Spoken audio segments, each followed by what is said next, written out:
welcome to Fun Problems. The problems are fun. I'm Peter C. Hayward. I'm AJ Brandon.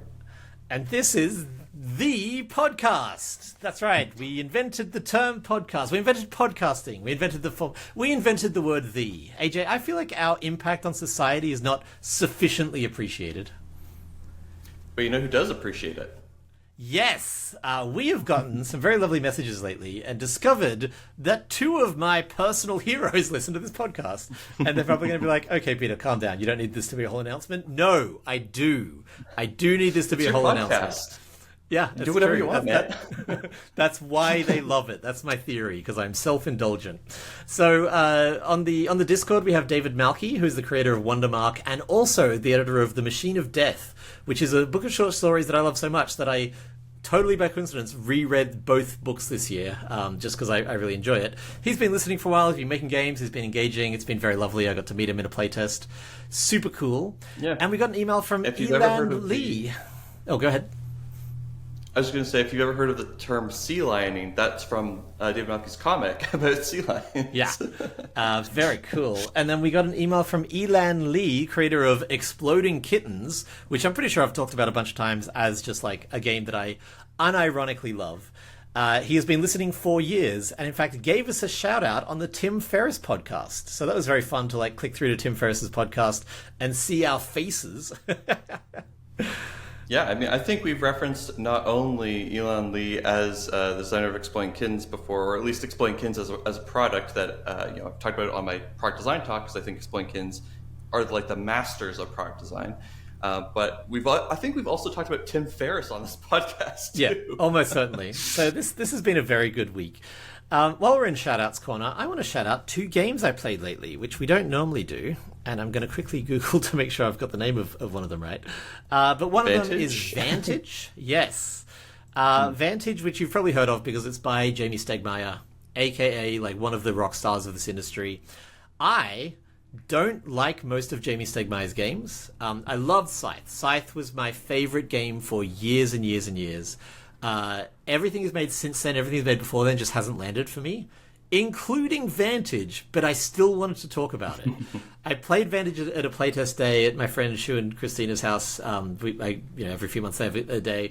And my new friend Liam, I'm just naming all kinds of names today, was like, who wants to play Vantage? And so my girlfriend Kristen and I were like, yeah, you know what, let's play it. Kristen had never played a co-op game because she's new to games and I don't like co-ops. She quickly discovered she does not like co-ops, so we will continue to not play co-op games. And again, it wasn't for me, but it was fascinating. Do you know much about Vantage other than what I've mentioned? Not really, no. So it is an exploration game, which I know is a big passion of yours. The interesting thing about it is that it's first person. So when you go to a new location, you get this first person like landscape view, and you're the only one allowed to see it, and you describe what you're seeing, and then you just have a list of verbs that you can do. So you can either pick, or pluck was one that came up a few times in our game, or flirt was one of them.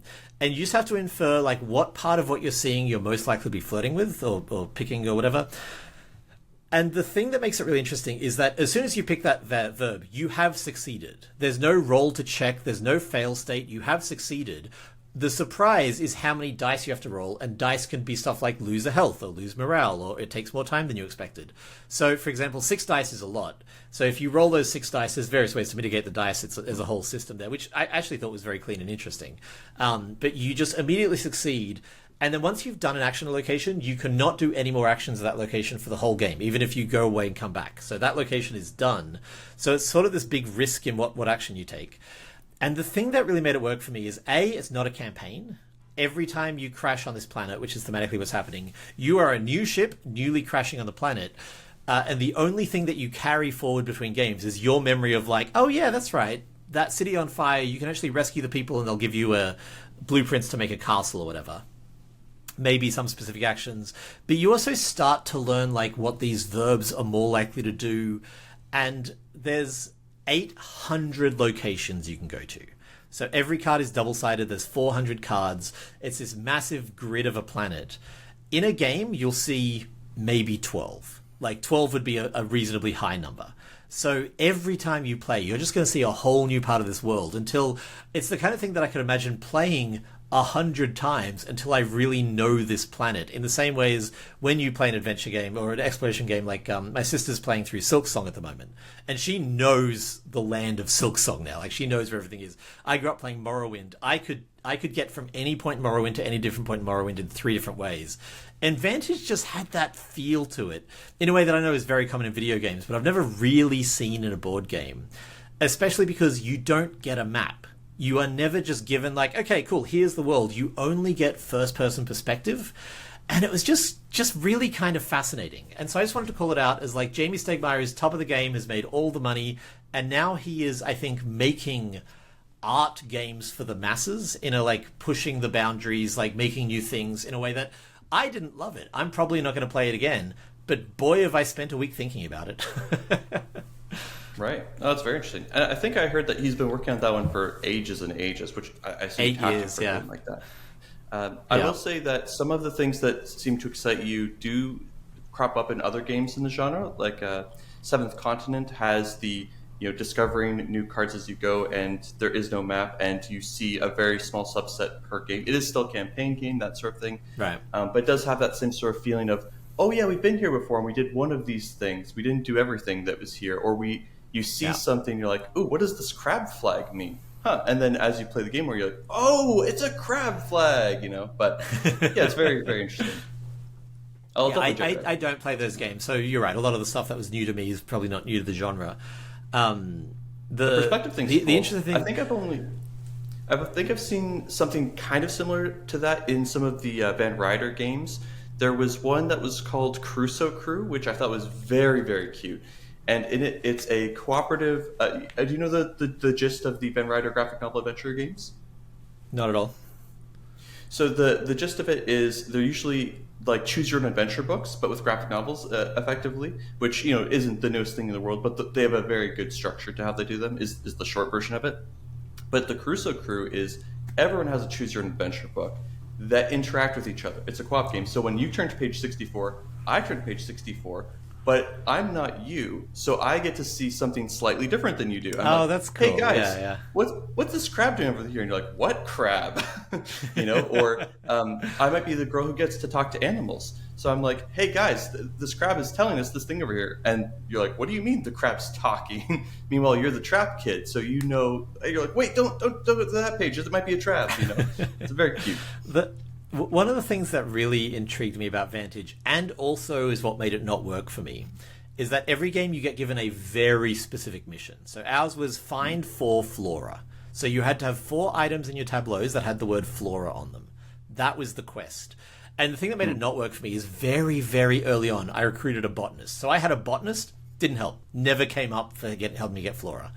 Then I found a cult of flowers, and I had the choice of steal the flower and run or try to join the cult.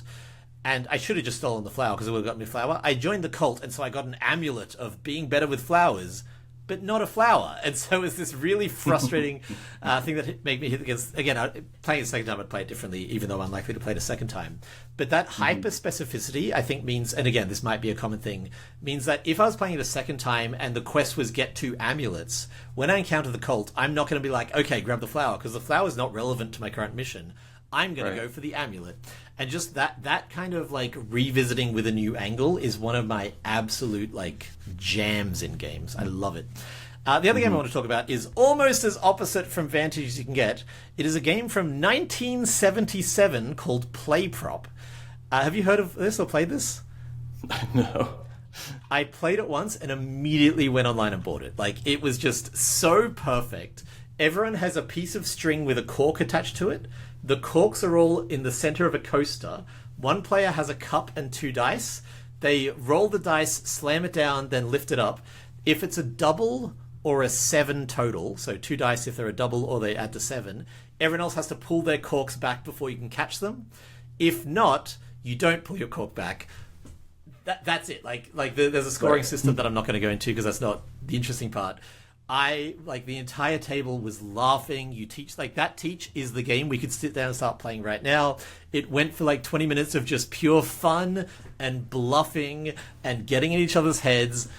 Genius. Unique component hook, no theme whatsoever, but the gameplay was really fun and like I said, as far from Vantage as you can get, PlayProp, I really recommend checking it out. But we immediately bought a copy. So good. That's very cool. I also want to say one more thing before we move on from follow-up and that kind of thing. Just going back to Elan Lee, he gave us the shout-out, but he didn't shout out his own design podcast or YouTube channel. It might have come up early in the episode. I did not listen to the whole episode. I will freely admit that. It was a 3-hour episode. I've listened to almost all of it, but had to pause it because we just found out about it yesterday, and I've had a busy day. But I didn't hear about him mentioning that earlier. So I'm going to give him the shout out on our podcast. I will put a link in the show notes. I will say his videos are wildly entertaining. They are much more smoothly edited than ours are, in that ours are not edited. How is that even possible, AJ? Very well. And I think that especially if you're looking to do like the more like hands-on crafty sort of elements of prototyping, he's got some really cool videos about, different things that he's done. I really like the one where he showed like the 3-sided board. It's pretty cool. Yes, I've seen those pop up. They seem interesting. I've not had a chance to watch them, but they do definitely seem cool. Okay, last part of follow-up. We got an email telling us that I was, in fact, taught Concordia wrong, and there is a teaching mode of Concordia in which you do exactly what I was criticizing it for. So, yeah. Blame the person who taught me Concordia. We're also playing, like, weird Concordia, which I didn't think was relevant, but maybe it is. Like, it was not the original Concordia. It was, like, one of the smaller spin-offs or something like that. There's been a bunch of Concordias. I was told that this is just the first Concordia to play, so I didn't think that was worth... I mentioned it didn't impact my point, but apparently there is a teaching mode of Concordia that I should have been playing and wasn't. And as you know, I'm a huge fan of teaching modes, so that is the fault of the person who taught me, who has already been mentioned in this episode. I'm not going to say who, but they have already been brought up this episode so far. It's not you. No, I know. I've AJ, what do you want to talk about today? I don't remember which topic we picked to do first. I think it's the Regretisode. Let's talk about your regrets. Okay, so I listened to this older podcast, like pre-pandemic podcast. That's how old it is. Called Print Run, and it's 2 literary agents talking about the world of being a literary agent, which is a world I'm diving into. This weekend I went to my first ever writers conference. It was really interesting. I have so many thoughts that are not relevant to this podcast, so we won't be discussing them. But agents, I discovered from this conference, are the rock stars of the writer world. Like, everyone wants an agent because an agent is the only one who directly pitches to publishers. In board games, you pitch to the publisher. In writing, you pitch to an agent, and if the agent likes you, they take you in as a client, and then they pitch to publishers. It's a whole different system, which blew my mind when I learned about it. So Print Run, I'm really enjoying. I'm listening through the backlog. It's two literary agents in Minneapolis, I think, and it's just a really fun podcast that AJ will now have to put in the show notes along with all the other stuff we've talked about. And they did a Regretisode, and I thought that was such a fun idea, and because we have fun in the title of our podcast, I wanted to do one too. So Regretisode is all of the regrets that they have of their career so far. And I sat down and made a list, and it was longer than I wanted it to be, because I've made a lot of mistakes. But the idea here is learn from my mistakes if possible, rather than making them yourself. AJ, this is going to be a listening episode to you, which is actually kind of good because our lag is really bad today. I think my internet's being screwy. But AJ, your job is to, just like the unhelpful advice episode, try to distill my regrets into a teachable moment for everyone. Are you ready for Regretisode? Heck yes.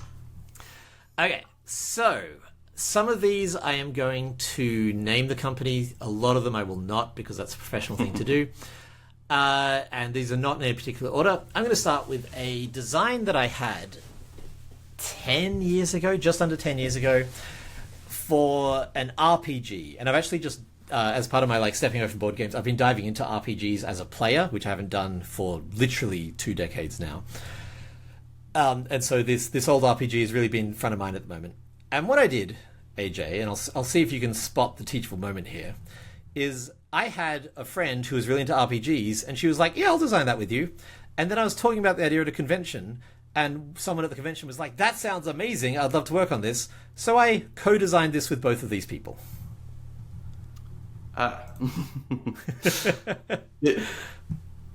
So to start things off, I assume that you talked to co-designer 1 before inviting co-designer 2 into it? It was basically like, hey, both of you, let's make this thing together. Oh, no, I think I had one signed up, and I was like, hey, I invited this other guy, and she was like, yeah, sure, cool. Gotcha. So I'm going to say the teachable moment here is too many cooks in the kitchen. Oh, that's much better than what I had. Mine was just like, don't spend a really great idea, because I think the core concept of this RPG is actually genius, on just kind of random people. Like one of them was literally, I'd met him once, maybe twice at a convention. He's since been cancelled. So like, A, that's always a risk when you co-design with anyone. But B, we worked on this project for about 2 months, and then when we finally sat down to play test it, I realized that he was just kind of not very good at design. And at that point, we'd done so much ideating that we couldn't like boot him out, or if we could have an awkward, like, it just gets messy. Co-design is inherently messy. Now, you and I have always, well, I've always gone with the philosophy. Go ahead.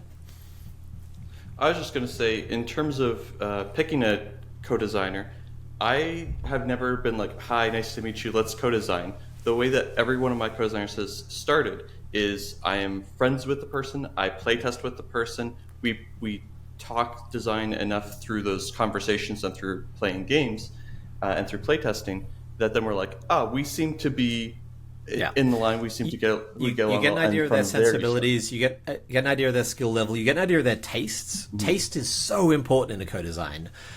Conflict resolution, and then ending a co-design. I think we talked about this on the Alex episode. My philosophy is just like, if I'm the one backing out, I give it all away. And that's why it's really, really important. If you have an idea that you genuinely love, don't design with random people, because this was 10 years ago. We dissolved it. I think I can pick out what the original core was and start working on that without these people, without it being a whole thing. But if it's a huge hit and they come knocking with lawyers, like, it gets messy. It gets nasty. Like, don't do any of this. Regretisode. Yeah, and I think too with co-designers, it's important not just to make sure that like you get along with the person and that like they're skilled enough to be able to help you execute, but also like you said, I just want to really zero in on this. If you've got a really great idea and you know that you can execute it without a co-designer, what's the value of a co-designer? And I say that as someone who loves co-design. I love co-design. It's so fun. But I will say more than once I've had a idea with the co-designer and I have just like a crystal clear vision. I know exactly how I want to execute it, blah, blah, blah. But I was just looking for something to co-design with them. And I was like, well, this is my next project. I'll do it with or without you. And then I end up doing it with them. And then one way or another, it causes issues. And I'm still on great terms with every person I've ever co-designed with. I get along with them great. I would co-design again with them anytime. But if I had a future great idea that I know I can execute on... Do you want to talk about Cozy Hollow? That seems like a directly relevant example, and I don't mind if you bring that one up. Sure. I'd actually like you to say it from your perspective, if you don't mind. Yeah, so AJ came to me with like, hey, here is my dream project, let's work on this together. Cozy Hollow, which is a purely positive player interaction, competitive game that works at 2 players, as well as other player counts. But like, that is a very demanding set of things. And he was like, I like working with you, I like you. So we've worked on that twice. We've done 2 separate waves. Both times I've dropped out for various reasons. If I was litigious or possessive or anything like that, you're in a bad spot then. Like, if I'm like, look, I don't want to work on this anymore, but I'm still keeping all my ideas, like, it just gets really muddy for AJ's dream project that he brought to me. I'm not claiming any, like, ownership over that. But if I'd been like, yeah, look, I think I contributed enough that I still want to be co-designer, I don't want to work on it, good luck. What do you do then? Like, it's just a messy situation. Yeah, and to be honest, if I had started on that today, I think I would still want to do it by myself, even if I was like, you know what, I don't feel like I can pull this off right now by myself, or something like that. Like you said, it's my dream project. Why, if I have such a particular sense of a vision for the game, why would I want to do that as a co-design where by its nature, I need to include my co-designer in like the thoughts and discussions, and why would I let it go into a direction that shouldn't go? If it's something where, I've got a fuzzy, cool idea, but I don't exactly know what to do with it. That's a great time to co-design with someone, because then you can figure that out together and decide on the vision together. And like Peter was saying, if it starts to evolve into a direction that's not working, you can drop out. I've dropped out of projects before. I've had co-designers drop out of projects before, Peter included, and others, because it evolves in a direction that the designer is like, I'm just not into this anymore for whatever I'm reason. not excited. You got to be excited about the games you worked on. I talked about that with Tim Armstrong in the Helpful Advice episode. Mm-hmm. What else you got for regrets? I do want to... Sorry, I've got one more on this, which is that Alex Cutler and I have a sort of like weird deal in that we often, not always, but we often do bring each other our best ideas. And that's just because like he comes to visit me twice a year just to design. You know, he is married to my best friend. His kids, I, consider as close to like blood relatives as you can get without being blood relatives. Like they are essentially my nephews. So we do tend to do that. But we are at this point, like, I think literally 24 co-designs in. Like we know how the other person works. We know if one of us is not excited, we just don't care about that. So, and there are obviously still ideas that I don't bring to Alex and vice versa. But I will say that even in the last like month or two, we've brought each other some ideas where we've been like, why do you need me? And it's just because we like working with each other. We like pitching together. We like that consistency of co-design.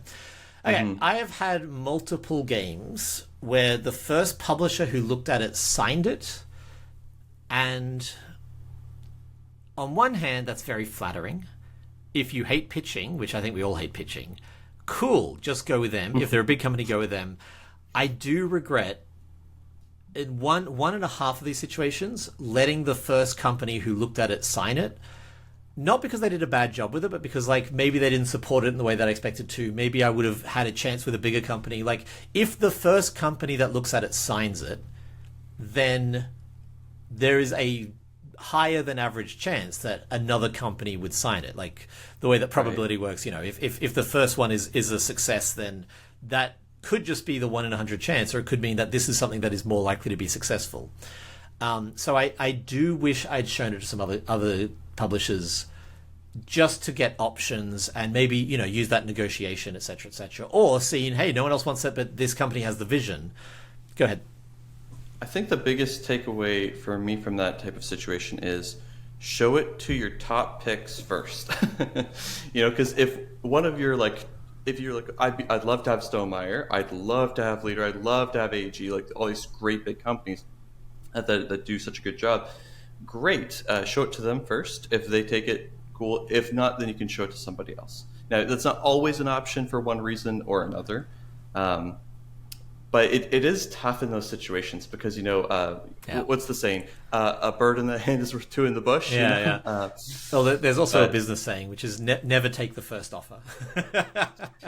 But in the board game industry, many times you're not going to get more than one offer. And it's, in particular, I think for newer designers, it's very difficult to parse whether or not it's right to go with the first one. You know what I mean?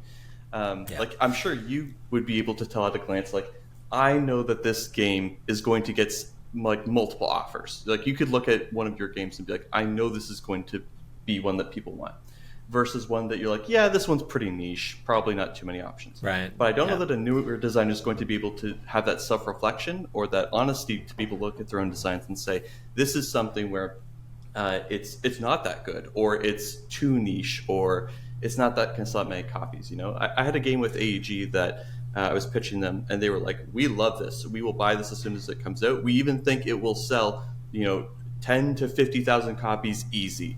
And they were like, but I really struggle to see it selling 100,000 copies. Like 50,000 copies, I'm pretty confident we can do it.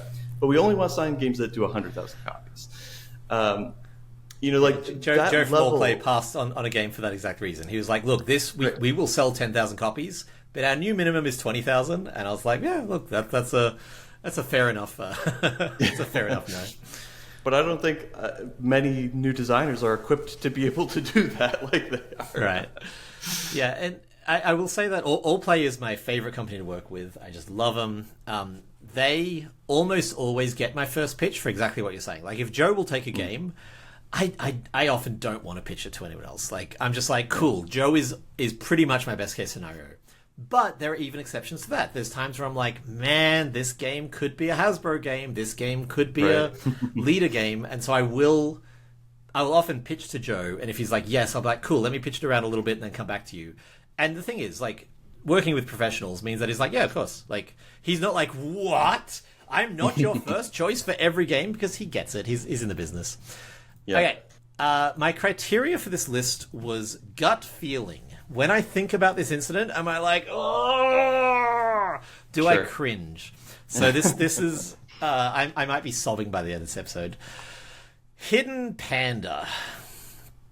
Hidden Panda is the single worst thing I've ever designed. I think I've talked about it on the show before.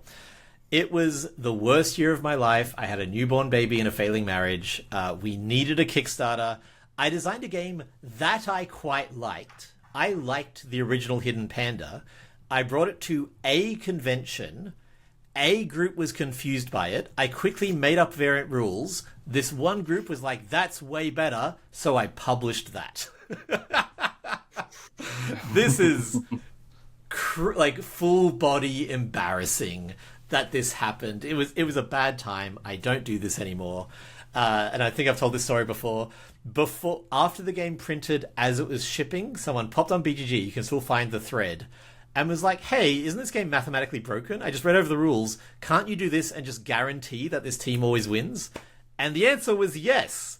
Yes, this unplay-tested game was mathematically broken before it released. Whoopsie doopsie. Sorry, I just need to reply to text. What's the? I mean, it's very specific. What's the actionable lesson from that?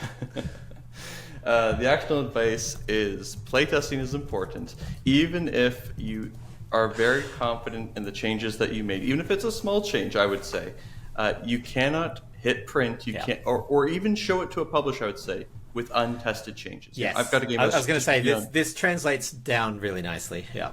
Yeah, I was working on a game earlier today, and I was like, cool. I'm pretty much completely done with it. I'm just going to do this one tweak in it. And I had a moment of temptation with the devil on my shoulder being like, it's fine, you don't need to test it. It's not a big deal. And then the other shoulder was like, no, AJ. It needs one test with the changes. If you make any changes, you need to have another test. Once you have a playtest with 0 changes at minimum,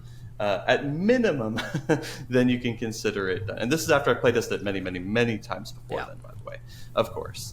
And by the way, this is also why cold play testing is so valuable as well, and why I think Peter is like one of the biggest advocates for it, and you see him do so much of it to avoid these kinds of problems in the future. I do less now than I used to. I'm still evangelical about it, but I do it a lot less, just because nowadays I'm just designing such dead simple games that, like, if you understand it from reading the rules, you also understand it from playing it. But if I was making another Robotopia, then absolutely I would be cold playtesting the heck out of that. Right. I think I've told this story before, but I'm gonna name some names because Greater Than Games doesn't exist anymore. It is no longer a company. They got shut down. So I'm going to say that I worked a lot with Greater Than Games in my early days, and I saw them make these tweaks and be like, I know that this will work, and publish it. And some of their games came out very broken as a result of it. And what AJ said about, like, before showing it to a publisher, same thing, because what you don't want is to either sit down with a publisher or send off a prototype and have them be like, hey, this is broken and it's the change that you made and didn't playtest. The cringe. And then all the reviewers are like, wow, how did this idiot designer not think to do this? Agricultists. I stuck with that game for years.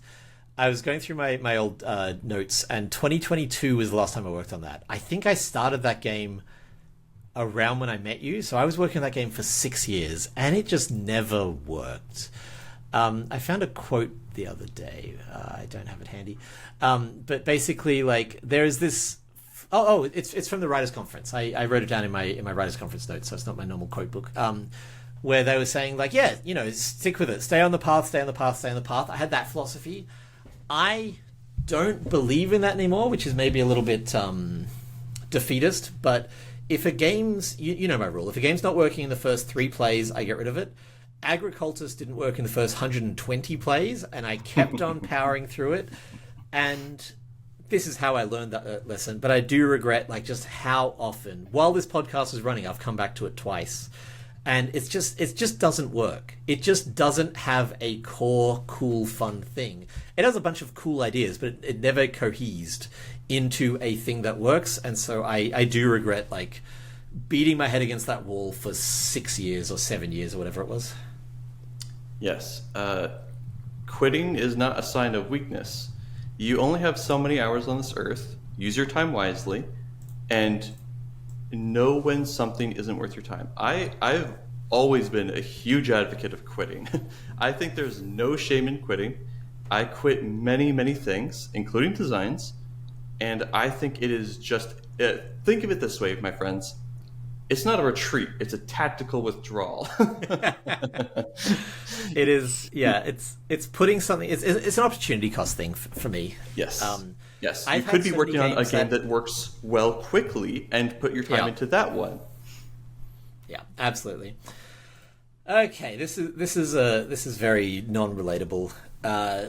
In 2021, I've been rereading all journal entries. That's what made me be like, oh, this idea for an episode we had, we should do it.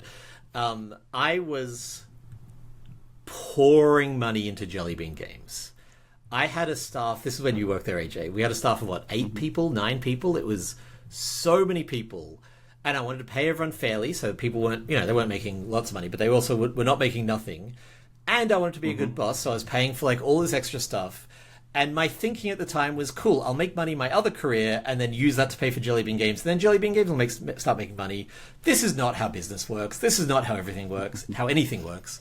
I was also going through these notes, and I found that every time we were like, oh man, someone's interested in this game, we just reprint. We wouldn't sell out the inventory. We'd be like, look, it's just going to be faster and easy. Just print another 5,000 copies.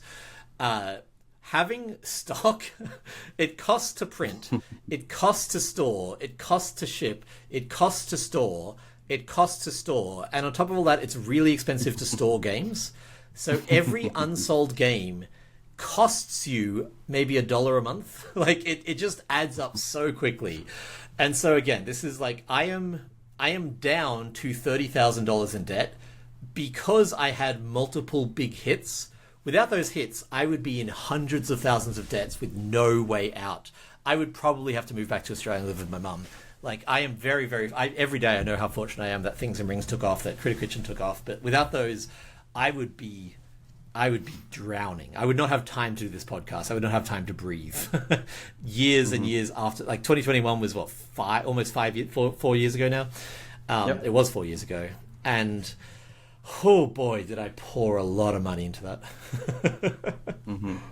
So yeah, the lesson here is don't put good money in after bad. Or yes, it is an old lesson, but boy is it relevant. Also, don't hire people to lose money. Yeah, and I think this is also to try and make it a little bit more relatable. If you're looking to self-publish, don't. Yeah, it's have we done that episode? We've had it on the list forever. The don't self-publish episode. We haven't done a whole episode on it. We've said it once or twice before for sure, but yeah, people. The short answer is just don't. Is the stress emanating into the microphone and out of your headphones, AJ? This is the Regretisode. Do you want to have 10 more jobs? Because that's what self-publishing is. At Jelly Bean Games, we had someone who just did logistics coordination. We had someone who just did customer service. We had someone who did the design. We had development. We had, I could go on for 5 more of these things. And these aren't fun jobs. If you really enjoy doing board game design, you're probably not the kind of person who also enjoys customer service and logistics coordination and negotiating and licenses. Marketing is 2 people's full-time job. Running a Kickstarter is a full-time job. We were relying on the $1 million Kickstarter. I've now been behind the scenes at $1 million Kickstarters. It is an entire team of high-level professionals working themselves to the bone. Allplay has said, I hope this is okay for me to say, Allplay has said they don't anticipate or expect or particularly want a $1 million Kickstarter because they know what it takes to get there, and they are trying to run so many other sides of the business at a high level that it's not a priority for them. Obviously, everyone wants $1 million Kickstarter, but when you see how much work it is, how much energy it takes from multiple full-time, high-level professionals, and no offense to AJ or any of the Jelly Bean team, but this was not a team of high-level professionals, me included. Nope. This was people I knew and liked and could work with well, and we were all learning on the job, and it was a recipe for disaster. These are people I love dearly. This is not a slight. Like AJ, as you know, you are one of my absolute best friends, but like you and I and a team of 4 other friends cannot make $1 million Kickstarter. No. And I really want to emphasize what you just said. High-level professionals. If you decide that you want to do 10 jobs, it's not just 10 jobs worth of work. It's 10 jobs worth of experience and training that you need to be able to do those jobs. You can't watch a couple of YouTube videos on marketing. Any of those jobs is a $50,000 mistake. We hit that again and again and again.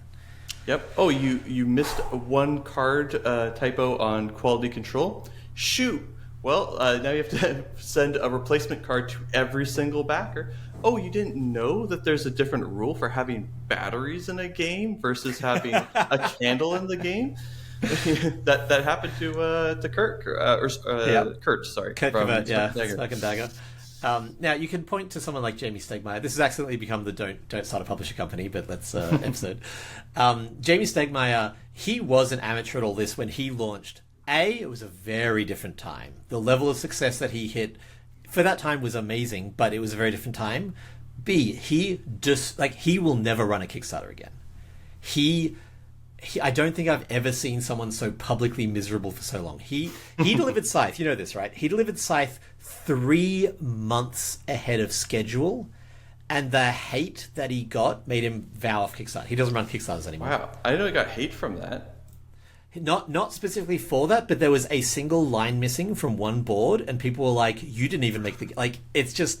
Because it's the thing, like, you know, you get 100 positive emails and 1 negative, you're going to stay with the 1 negative. When you have a multi-million-dollar Kickstarter... Scythe was one of the first big Kickstarter hits.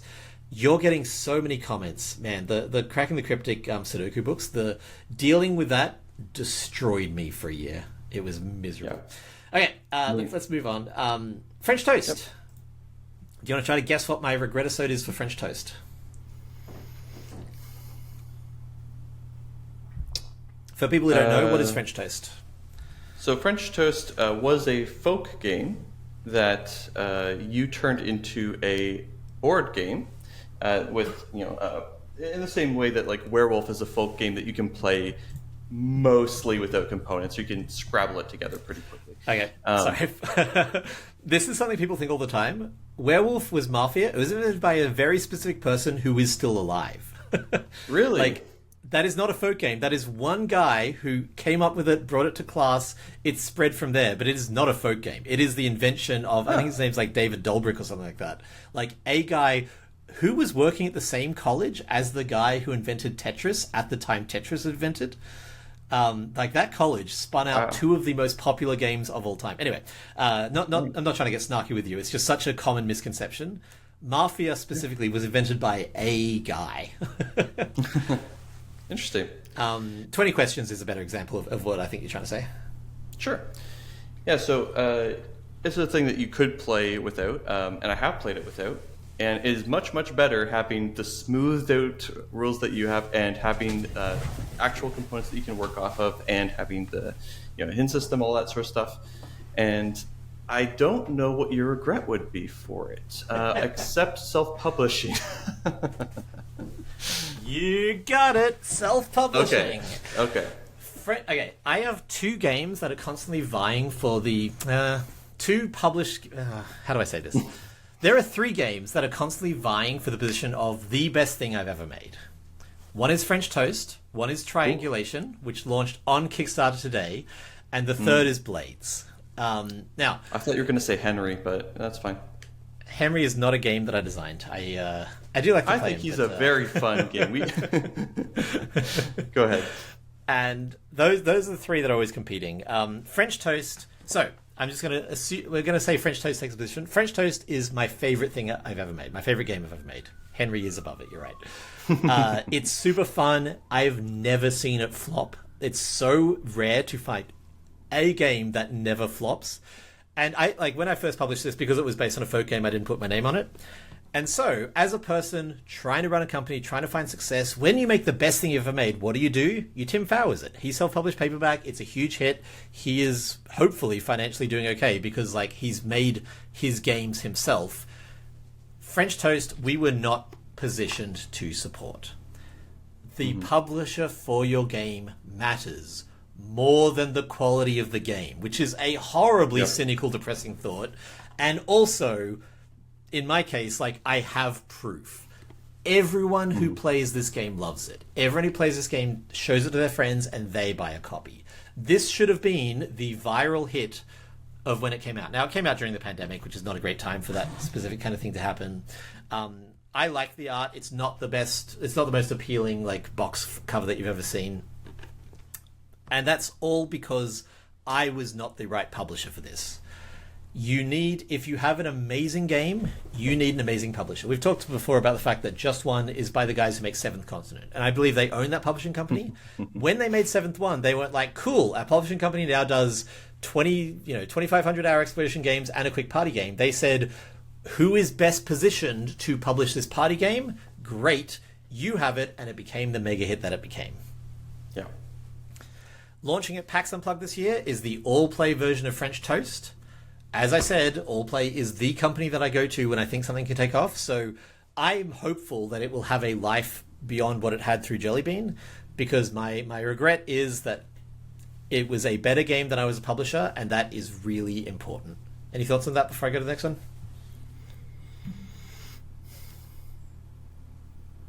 It's really important.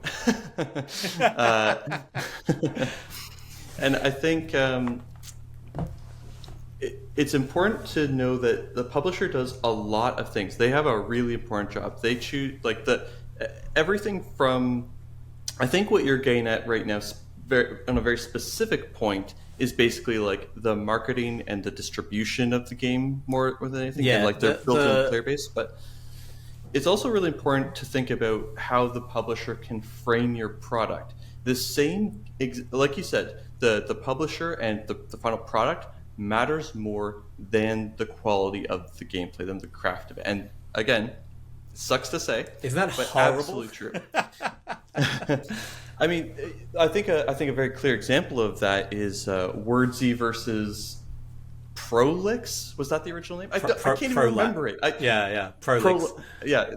So this is something I've used as an example for years. I still can't remember the original name. So this is Gil Hova's game, and both versions of it were a word game with, I believe, identical rules. The only difference was the framing of the product. One said Prolix, and people were like, I don't know what that is. That's weird, and they immediately move on. It sounds like a prolapse. That does not sound like a fun time. Yeah. It doesn't matter that that's a descriptive title for what is actually happening in the game. Nobody knows. Nobody cares.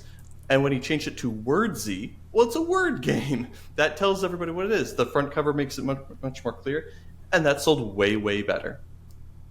Yeah.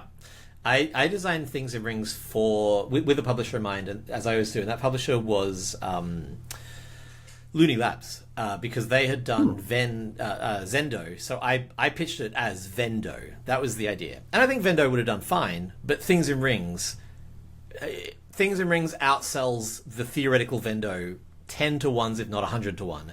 Even though Looney Labs has all the, they probably would have renamed it, but you understand what I'm saying. You want that. We talked years ago in our Hookcraft Spirit episode, part of Hook is how can I access it? The channels to access is so vital. Taskmaster is for free on YouTube. Anyone can start watching Taskmaster right now, and should. A new season just started. Whereas Ted Lasso, which is as good as Taskmaster, is only on, at the time, a brand new channel that you have to pay $10 a month to access, and there's really not much else on it. One of those, it ended up exploding anyway, but one of those is easier to get to than the other. Same with French Toast. When Allplay do it will be in every retail store. It's getting a big launch. It's going to be at PAX Unplugged. When I did it, it was hey, do you want it? Cool, come to my website specifically and buy it. No one's, All Play's on Amazon. We weren't on Amazon. Anyway, I've beaten that point to a ridiculous degree. I actually want to do a mini-sode about the life cycle of a game based off of the Hookcraft Spear model and expanding a little bit. Maybe, love it. Who knows? We'll see when we do that. Well, we only have months left, AJ, so... I know. One more thing on French Toast. High-level people at All Play, like high-level professionals, is how something succeeds. I, at the time, was not a high-level professional. My team, who I love, were not high-level professionals. We couldn't move this amazing product. You don't self-publish your games.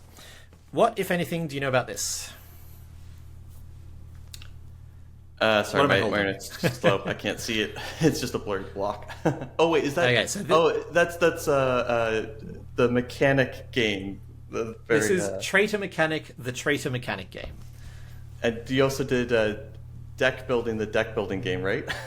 I didn't. The company did. Yeah. So the company launched. I think Christopher Bedell, the owner of the company, launched deck building, the deck building game, and they thought that was fun. So they released 3 more, which was Traitor Mechanic, the Traitor Mechanic game, Trick Taking, the Trick Taking game, and one other, which I can't even remember now. And oh god, this is, at the time, I was like, this is it. I've made it. This is exciting. Now I look back and I'm like, Peter, that's not how it works. And there's a reason that's not how it works.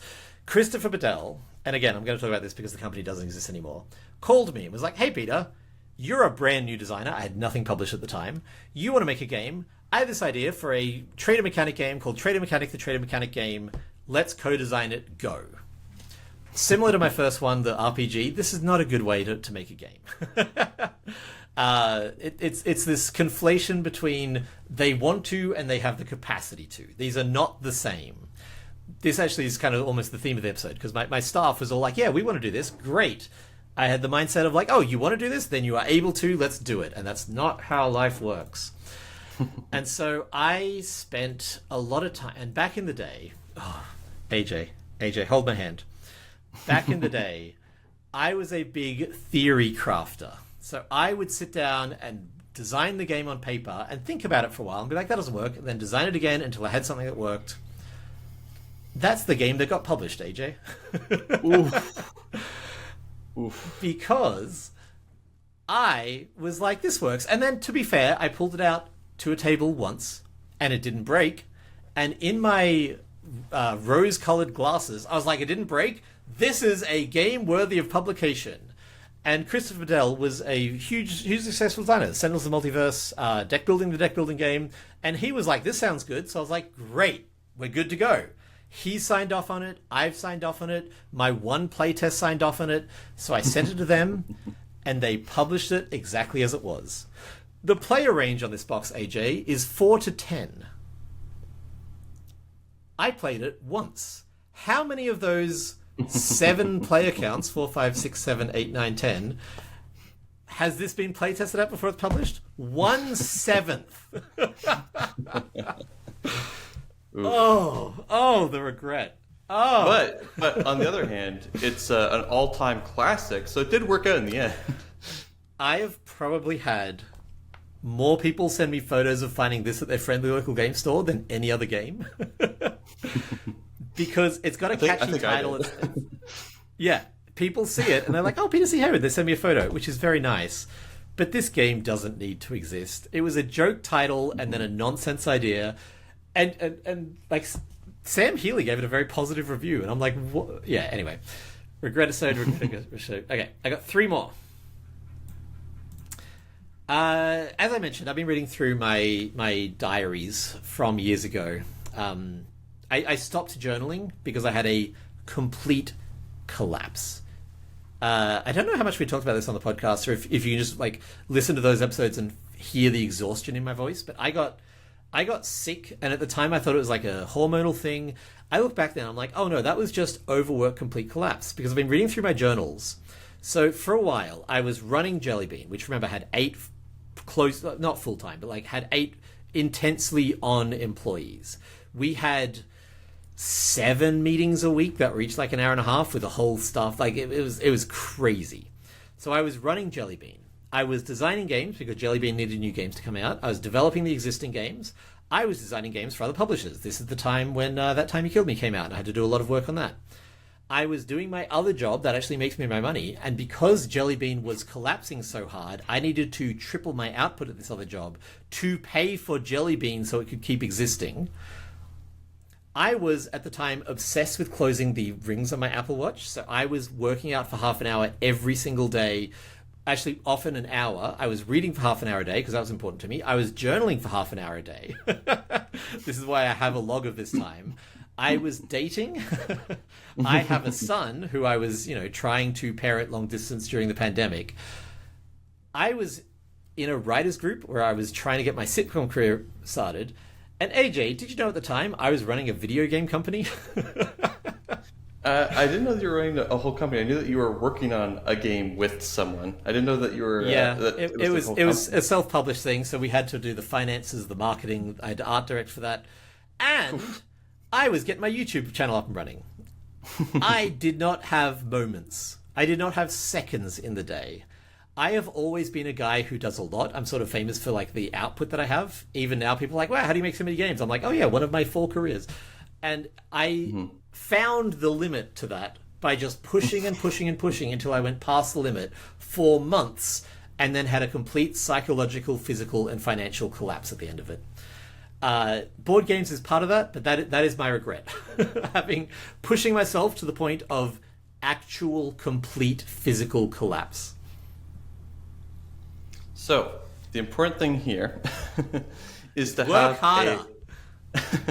Yeah, if only you tried harder, Peter, then all of the things would have succeeded and it wouldn't have taken you more time. The important note here is work-life balance. And I think you're a very interesting and particular case because for you, I feel like, correct me if I'm wrong, you have many careers, but those are like all things that you're very passionate about. So like, even though it is still work and still hours and it can still be exhausting, those are things that you do that are fun. Like your hobby is designing games. Your hobby is writing, even though those are also careers. Those are things that you would be doing because you enjoy them anyway. But if you're like, I think probably the average listener is someone who works a full-time job on top of game design. And it's probably the type of thing where you want to be successful at game design. It takes a lot of hours. You trying to juggle those things can be difficult, and I felt that a lot when I was working at the board game store because I had about a 2-hour commute.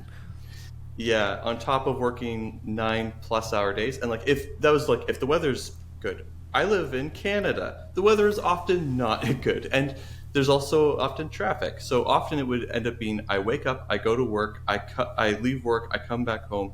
And by the time I get back home, I'm asleep because that's the entire day. If I work a long day and I have a long commute. And the only way that I got any game design done was on my commute. I would listen to every game design podcast I could find.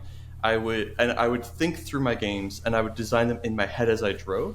That's where I got my start, because I would do all that. And then if I had any spare time, like if I had any free time when I was at work, cool. I'm like frantically writing things on cards, trying to like build things out. I take voice notes when I was in the car so I wouldn't forget ideas.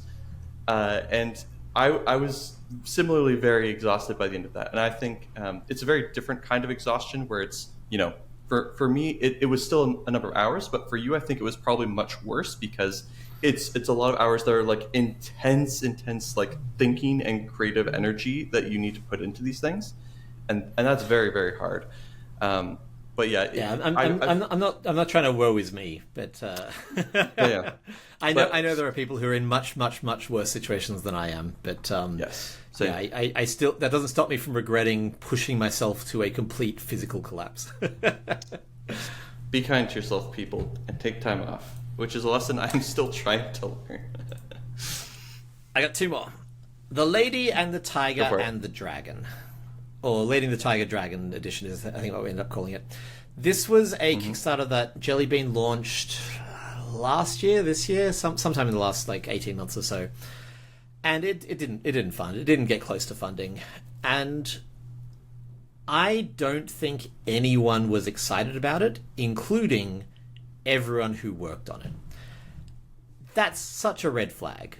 like we had already paid for the art, and we already were like, look, we have this IP, we should do something with it. So we did all the work, and I wanted to do the work. So this was 5 or 6 games that were by other designers who weren't me. Some of them was their first game, so I properly did a whole dev pass on them. We wrote the rulebook, we paid for rulebook editing, we had everything. We paid for a nice Kickstarter.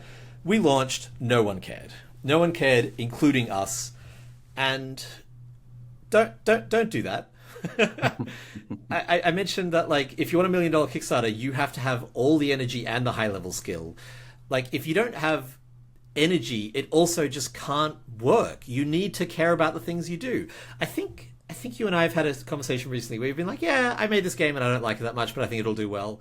I recommend against that. I think that sort of, like, I call it checkbox thinking. Like, oh yeah, this checks all the boxes, therefore it will work. In practice doesn't work, because you need this, like, magical source of energy to make a thing happen. Yeah, it's interesting. I think you definitely need passion, you definitely need enthusiasm, at the very least in the design process. But I agree, it's definitely a red flag if you're trying to sell a game and nobody on your team is excited about it.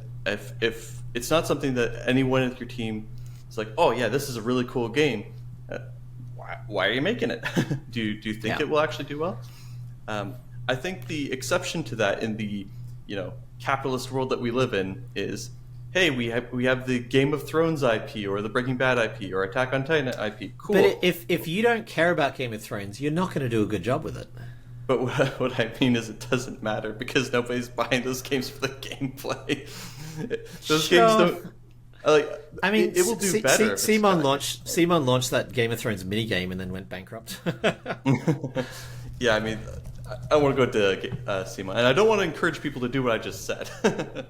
Yeah, I was more pointing out that some games have sold because they have IP or whatever. But I agree. I think that, I mean, go ahead. It made $1.8 million, so I guess I can't be too critical of it. But it, no more of it ever came out, and then the company went bankrupt. And I'm not saying these are one-to-one connected, but the way that I would translate this to designers is don't develop and then pitch a game that you don't care about, because, like, if you don't care about it, the publisher, I don't know, maybe I'm getting too woo-woo here, but I feel like you can tell when someone is like, this game, versus like, yeah, I made this thing, do you want to buy it? It's like, no, you don't want to play it. Why would I want to buy it? Yep, I think too, it's going to be hard to pitch the game that way. We just had a conversation with John, the CEO of AEG, where we were trying to convince him to give us more money for art, and I was sort of directly one-to-one relatable. Yeah, and I was trying to give here's the safe version of it where we can do it a little bit more cheaply and that kind of thing. And you're like, no, and AJ, I said, AJ, shut up, AJ, shut your mouth now. Go ahead. And then you said, AJ, tell him what you actually want.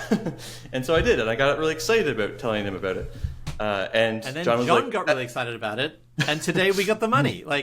I remember that now. Yeah, that was literally yesterday. I was watching you being like, yeah, here's the thing. And I was like, AJ, what are you doing? Like, you have a vision. I use the word vision. I was like, AJ, pitch your vision, because you love your vision. I love your vision. I think your vision in this case is really exciting. Tell John that. And literally John said, I was on the fence, but you've sold me. And now he had to go and convince other people, which you can't do without that vision. Maybe vision's a good word for this one generally. Like, if you don't have a vision for your game, just don't bother. Like, don't work on this thing that you are not passionate about, and make other people over the course of the process also work on it.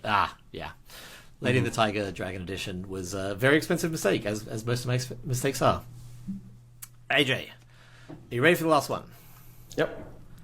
Oh no, now, is it about about me? Before I dive me? into this, it does include you. Dang.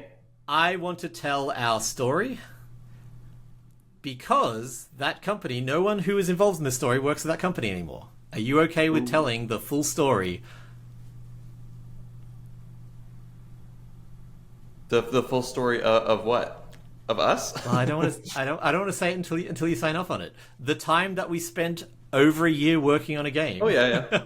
I'm fine with that. But I don't know what you mean by the company doesn't exist anymore. The people who were involved in this story don't work at the company. It was bought out by a larger company. Like this is not a thing that I think can have career damaging prospects by telling this story. Gotcha. Go for it. I like to be professional. In this case, I really am so rankled by their professionalness that I'm okay telling the story. Leave a comment if you think this is unprofessional.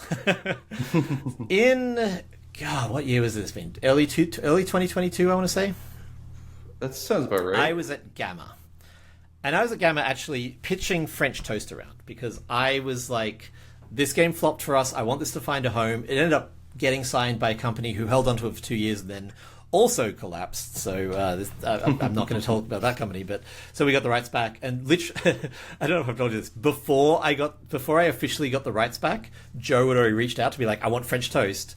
Because this game is so good, a lot of my friends had played it. And when I mentioned to one of them, oh yeah, I got the rights back, that got telephoned through like the network to someone who then messaged Joe and was like, Joe published this game. So Joe reached out to me before I'd made any kind of an announcement because like, yeah, this game's great. Coming out, I think January 1st is the retail date, but it'll be at PAX U. I agree, by the way. I think it is really, really good game. I really, really enjoy it. I think that's by far my favorite of your designs. I understand it's like a development of something else. Yeah, I know that you didn't want to put your name on the box. I think you did a lot of good work. I played it both ways. I think it is vastly improved with the development work that you did. Oh, thank you. And I think it's enough to call yourself a designer. But anyway. I've reached that point at last. I've finally been like, you know what? Yeah, once I learned that every game is based on another game. Like not quite as literally as this a lot of the time, but sometimes more literally than this. Sometimes people will take a common like party game or like a folk game and make it so much worse and put their name on it. I'm like, okay, if they're going to do that, I will make the game better and put my name on it. So I was pitching this to the owner of Lucky Duck, Vince. Vince and I had met like maybe once or twice, but we'd seen each other online and we knew each other from like context. He is one of the most lovely, charming, effusive people you will ever meet. So I went into the meeting. He was like, Peter, big hug. We played French Toast. He's like, I love it. I want it. I love it. I want it. I want this game. I love it. And we were talking about, you and I had played Paranormal Detectives together.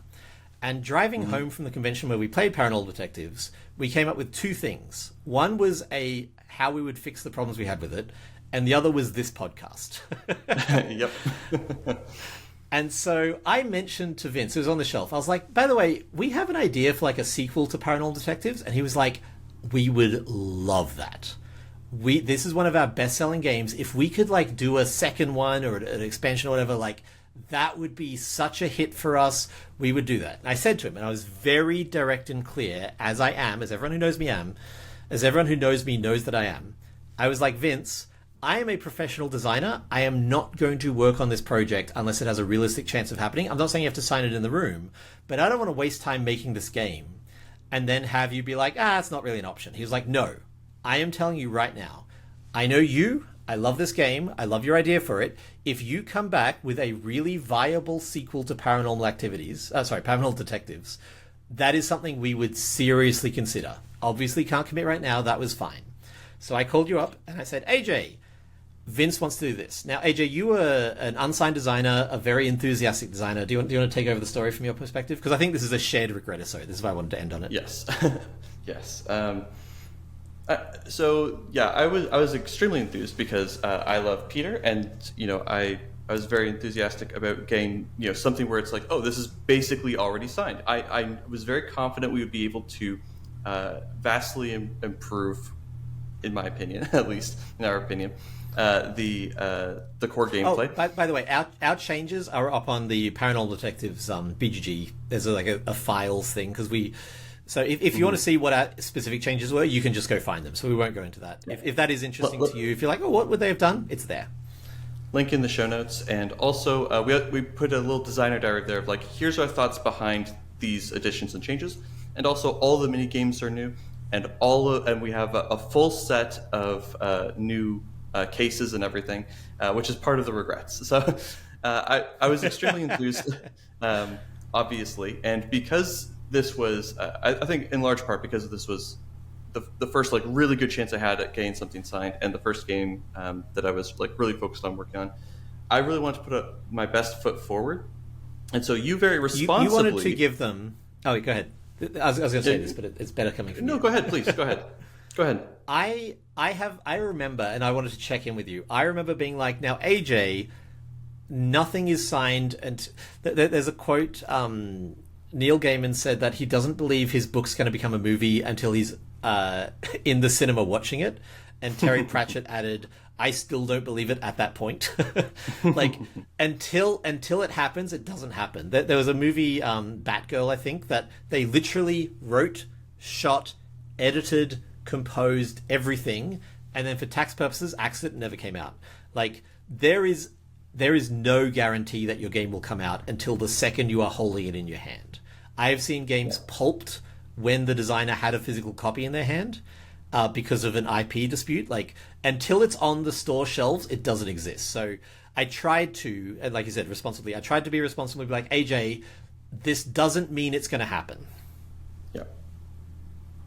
So I pushed back on that, and my reasoning was we should put as much work into this as possible because we already know that he's really interested in this. He's already said, like, if you give us a viable version of this, we'll sign and everything. If we go with a half-finished game, then that's giving him like an excuse or a reason or any chance of him not signing this. Because this is so close to being signed, I feel like the work we put in is going to be worth it. And it basically guarantees. It goes from like a 99 to 100%. And you ended up conceding to me. And I got carried away by your enthusiasm. Yeah, so, my apologies. No.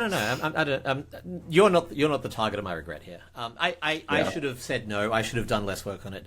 So the way Paranormal Detectives works, and I realized I said I wasn't going to do this, but I'm just going to briefly, is that you get a case, you play some mini games to solve it, and you ask questions, play mini games to get information to solve the case. So we invented 8 new mini games, which I'm actually really proud of. I think they're all really cool, different takes from the original. The cases, I think, are the flat-out worst part of the original Paranormal Detectives. So I wrote 4, and I think AJ was like, "What about more?" And I was like, "Okay, I'll write a few more." And then I got carried away and ended up writing 24 or something like that. Like just way too many. We did the exact same number as the base set. So I think it was 30 in the end. 24 or 30. We have a publishable game that'll never happen. And then and every single one of those has been play tested at least twice, by the way. Yeah.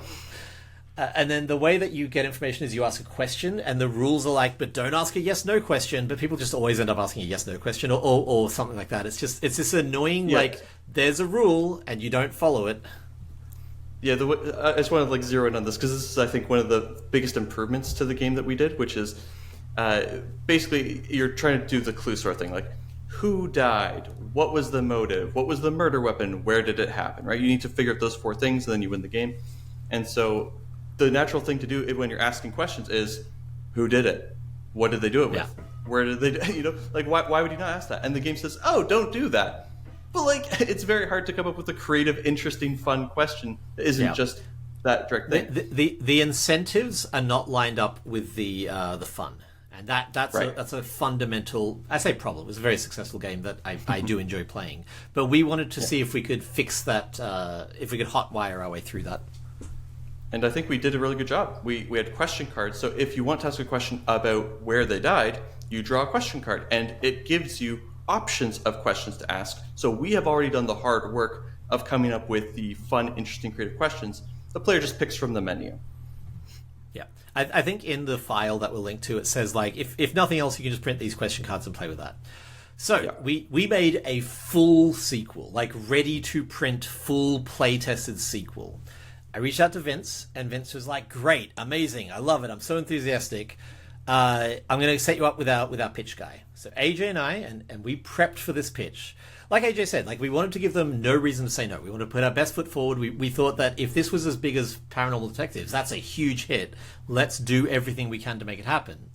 We get in the meeting, we start pitching to the guy, and he's like, wait, what are you doing? And we're like, this is the sequel to Paranormal Detectives. He's like, we don't have the rights to make a sequel to Paranormal Detectives. And we were like, what? He's like, yeah, the designers have first right of refusal. We can't do anything without them. Like, we can't give you a sequel to this game. It's impossible legally for us to do this. Regretisode, AJ, Regretisode. Yep. I do not think in my entire board game career I have been so... This was years ago now. I am still so frustrated and upset. And like I said, I don't think Vince is... If he's at Lucky Duck, I don't think he's going to be there for long. They sold out to a much larger company, and it's been slowly deconstructed as these mergers tend to happen. The other guy I don't think works there anymore. It was one of the most, like... Regretisode. It was actually even worse than he's making it out to be, but I don't want to go into it and dwell. And you guys don't care about the details. The point here, the lesson for you, the takeaway, is do not put in work on spec. Now, that's tricky because every game is work on spec. Specifically, right. Don't put in work on spec if you can't then take that word and pitch it around. AJ and I cannot morally take Paranormal Detectives 2 and pitch it to AEG. It just logistically, legally, morally doesn't make sense. Around the same time, I had a publisher be like, hey, if you made expansion of this, we would seriously consider it. I made a very, very rough draft of the expansion. They went, yep, cool, finish this and it's published. I finished it. They're like, nah, we don't see it. It's just like... I can't do anything with that work. It's tens of hours just wasted. Yes. And AJ, I'm checking out. You're going to take over from here. I've got a co-designer that's well connected with companies that do IP stuff, and I've actually spoken with some of them directly myself. And we've put together some pitches for these IP companies, and it largely goes the same, but we've done the smart thing of putting together the pitch and saying, here's what we will build. Here's effectively saying, here's the first draft of the game without actually building it, without actually playtesting, like, here are the mechanics. And we block it out, right? So it's like, here's what a card would look like. And we just create a fake card with like whatever effects, stats, abilities that we would be putting on the regular one. And that is how far we will go before we get to the point of needing a contract. And we've never gone past that point. IPs fall apart so easily, so easily. A stiff breeze will destroy a IP contract. But yeah, don't do work, like Peter said, on games that you can't then pitch to someone else. If we had a game that we were like, okay, if we do this one based off this IP, but if the IP falls through, then we can take it to somebody else and we have a strong idea, I would consider doing that for sure. But like Peter said, we were doing this specific sequel for this specific game that already belongs to this company. There's nothing we can do with that. So the thing that stings to me the most, and I realize this isn't the thing I should care about the most, is just that people aren't going to get to see it. I don't design games so that they can sit on a shelf in my closet. I design games so that people can play them and enjoy them. And it was very important to me after this fell through that we put up the files on BGG. Because I wanted at least the super hardcore enthusiasts to be able to go there and find it and play it. But it really does break my heart that we put so many hours in and just it's like nothing ever happened. That's the part that hurts the most for me. It has 502 downloads, so not necessarily 502 times it's come to the table, but on average probably around that. So it has been played. Honestly, like 500, 500, that does make me feel better. That 500 is it's the number one file on the Board Game Geek, so it's above the official rulebook. Wow. Okay, that makes me feel a fair bit better, to be honest. That's great. So that is the Regretisode. That's not all the mistakes. That's the most gut wrenching mistakes where I just genuinely I'm not a man who has many regrets. I regret everything on this list. That is an unusually long list for me. Well, thanks for ripping open old wounds, because when you said that you had a regret that involved me, I was like, oh, what did I do? Oh, what did I do? I'm so sorry.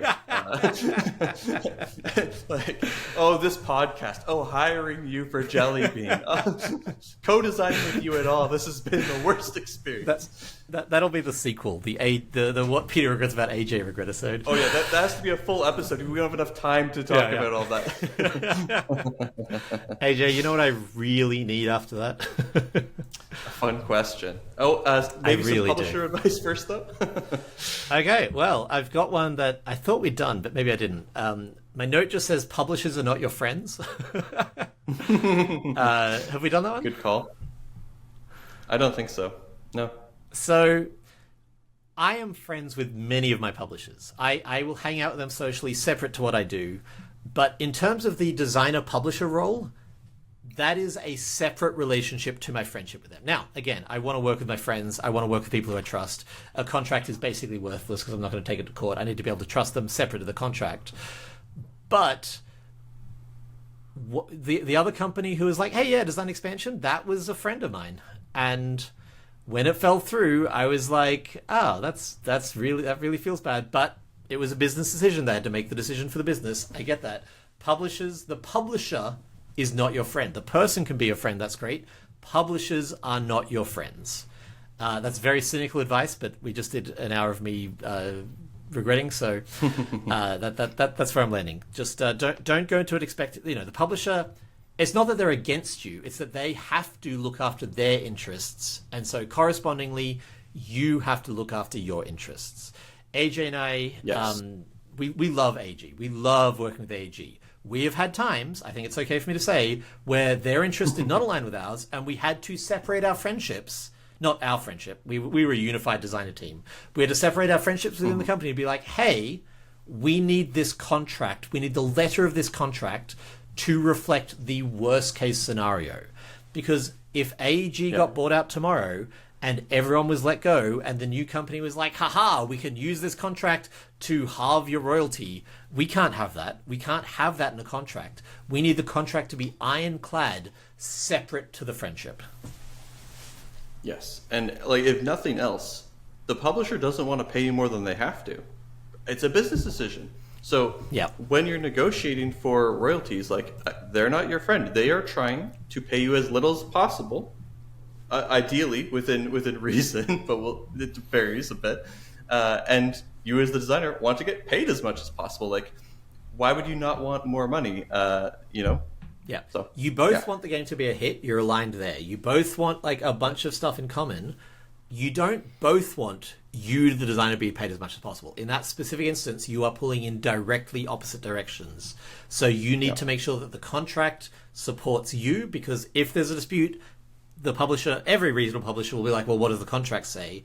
Okay, we're going to do that. So if the contract says, actually, no, at any point you can halve my royalty, then they can do that.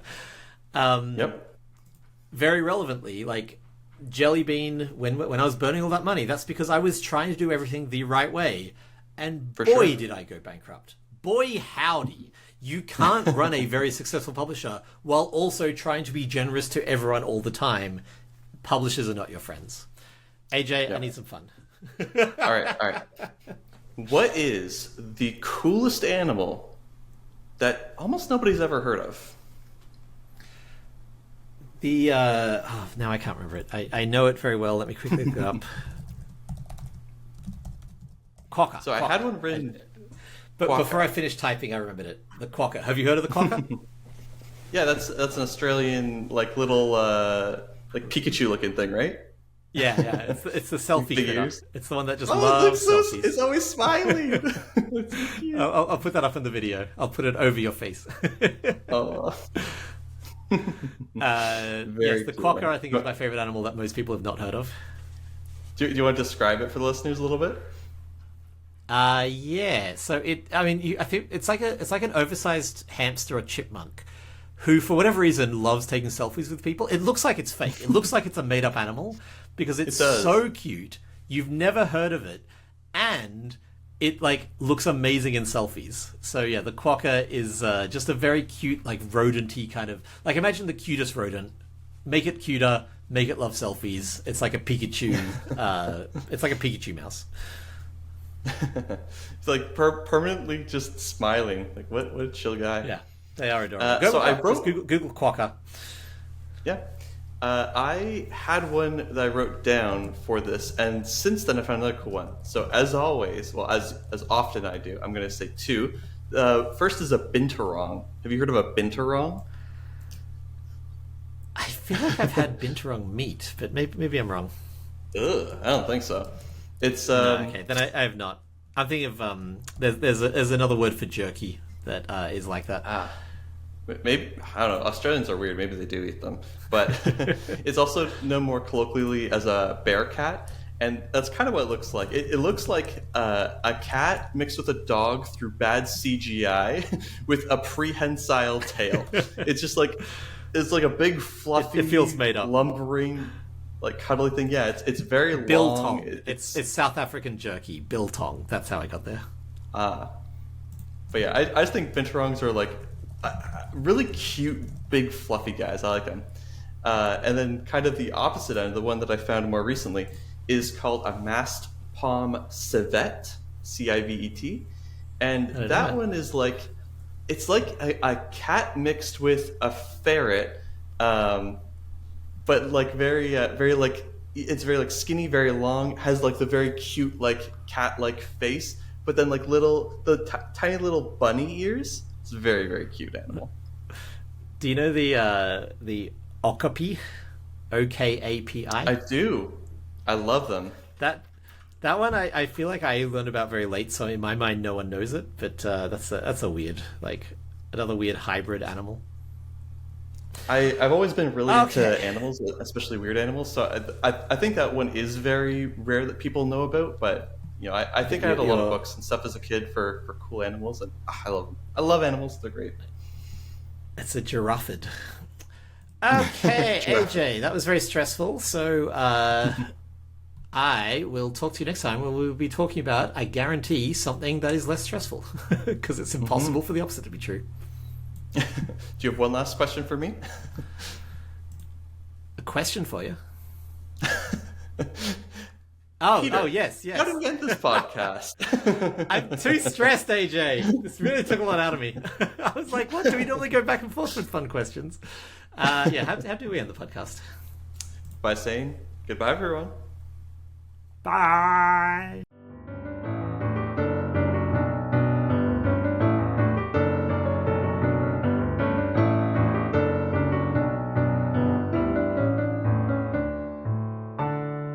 Thanks for joining us. You can find us and our incredible Discord community in the show notes, or reach out to us privately at funproblemspodcast@gmail.com.